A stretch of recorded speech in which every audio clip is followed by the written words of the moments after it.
Hi everyone, this is Mekki from Middle Class Millionaire. I am a 37-year-old husband, dad, and a full-time 9 to 5 here in the UK. And I strongly believe that your monthly income is your biggest wealth building tool. And here's something most working class people never do. They don't ask for more. They'll work hard, they'll show up every day, even train others, but they never actually negotiate their pay. So, in today's video, we are talking about how to ask and get a pay without changing your job, without sounding greedy, and definitely without burning any bridges. And firstly, I want to address why this matters, even though it's obvious. So let's start with this. Your income is not fixed. The company sets you a pay, but you decide whether to challenge it. Over the years, I've seen this again and again. Two people doing the same job, one earns £4,000 more a year simply because they asked. That's 4,000 that could go into investment, paying off debt, or building your emergency fund.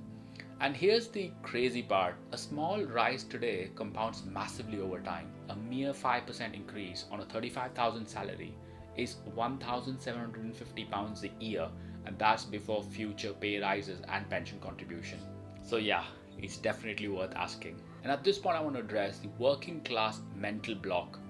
Now, I know what you might be thinking. I don't want to look ungrateful. What if they say no? I'm lucky to even have this job. I've had all those thoughts too. But the honest reality is that companies expect pay discussions. It's part of the business. You're not begging, you're negotiating based on your value. And the key here is to approach it professionally with data, not emotion. So, how do we go about this? First step, know your market value. Before you ask for a rise, you need to know what you're worth in the market, not just to your company. Go to websites like Glassdoor, Indeed, or Total Jobs. Search for your job title, experience, and region. Make a note of the average salary range. If you're earning below that range, that's clear sign you are underpaid. And even if you're on the average, your performance might justify being above average.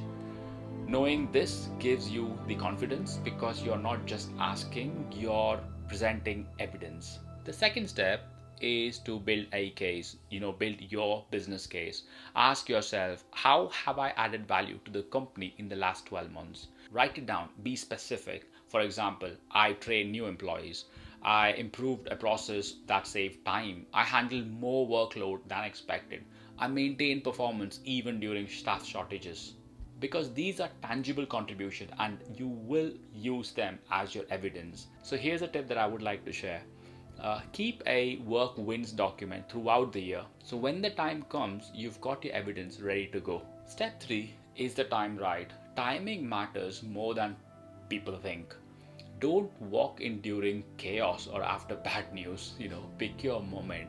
Ideal time includes annual review, after completing a big project successfully, when taking on extra responsibilities, or when your role has expanded beyond your job description. The goal here is to make it easy for your manager or the business to say yes. Step 4 is crucial, the conversation. Now let's talk about the actual conversation. Book a one-to-one meeting, be polite, confident, and direct. You could say something like, I've really enjoyed taking on more responsibilities this year, and I wanted to discuss my role and compensation to make sure it reflects my contribution and the market rate. Then present the evidence calmly, the work that you've done, how it's helped the team, and what you found about market rates. You don't need to be demanding anything, just state your case and stop talking. Silence is powerful. Let them respond. Step 5, if they say no. First, do not take it personally. Ask why, and more importantly, ask, what can I do over the next few months to make this possible? This question turns rejection into a roadmap. It shows maturity, commitment, and gives you something concrete to work towards. And yes, follow up in writing after the meeting, summarize the discussion and goals.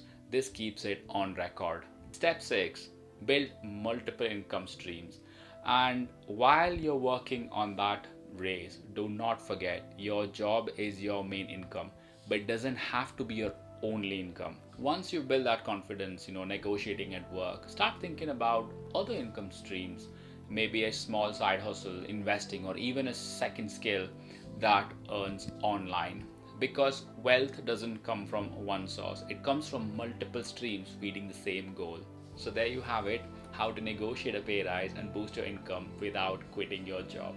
Remember, your employer, more often than not, can't value what you do not communicate.